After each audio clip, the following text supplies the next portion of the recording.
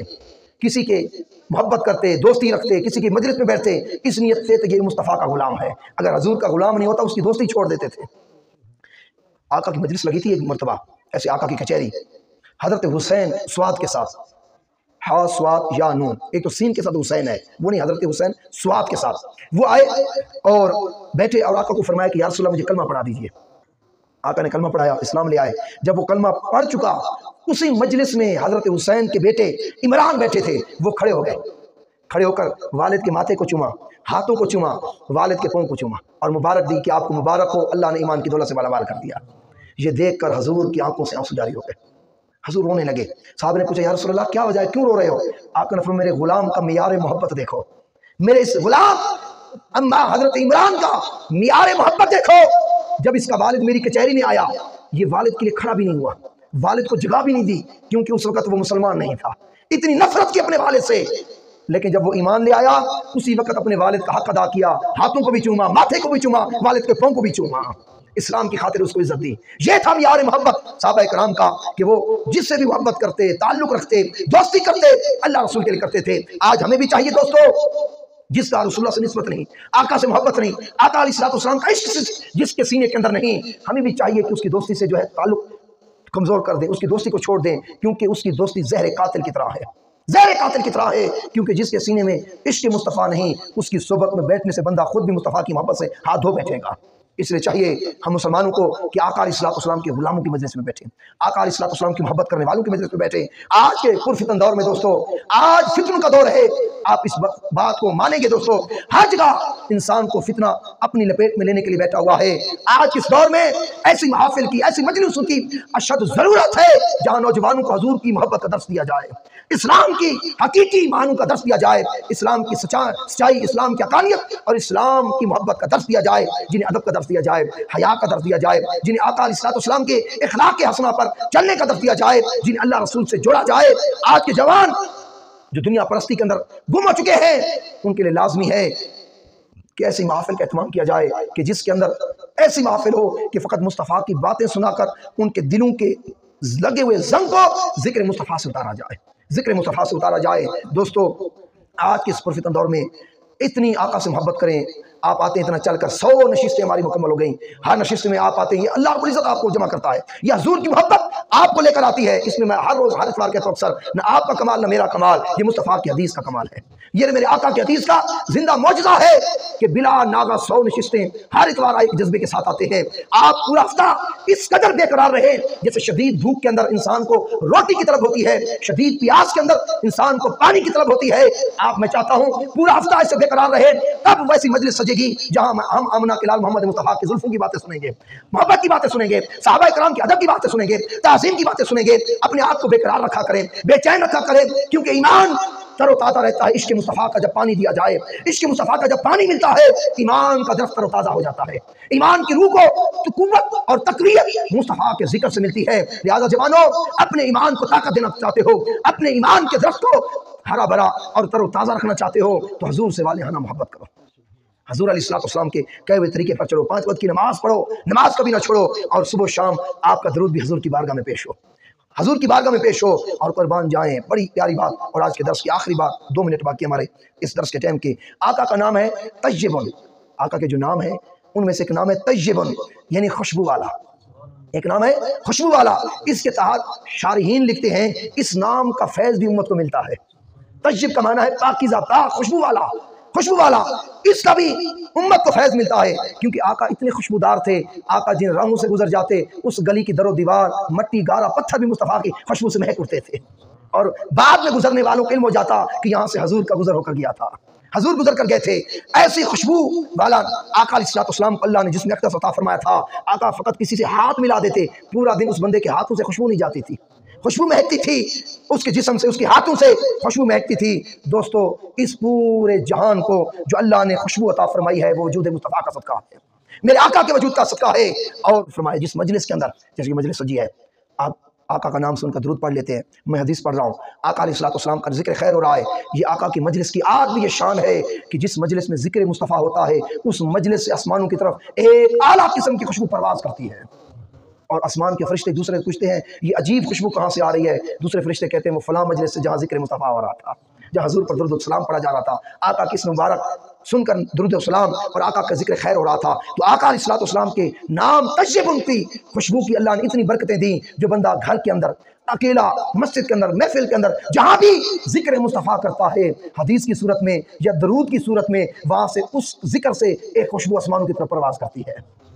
اس ذکر سے بھی ماحول خوشبودار ہو جاتا ہے۔ اللہ رب العزت کی بارگاہ میں دعا ہے کہ رب کائنات ہم سب کو اسلام پر چلنے والا بنائے، آقا کی سچی غلامی، سچی محبت، سچی نسبت عطا فرمائے، اور حدیث بخاری کے توفیل بار دیگر اللہ رب العزت سے بارگاہ میں دعا ہے کہ آپ کا آنا، آپ آئے اس مجلس کی زینت بننے، شریک ہوئے، چل کر آئے، سواری پر آئے، جس طریقے سے بھی آئے حضور کے ذکر کے لیے آئے، اللہ رب العزت آپ کو ڈھیروں ثوابوں سے نوازیں، آقا علیہ السلام نظر رحمت سے نوازیں، آقا آپ کی رحمت سے جھولیاں بھر دیں، وما علینا الا البلاغ۔ آمین۔ اللہم صلی علی سیدنا محمد۔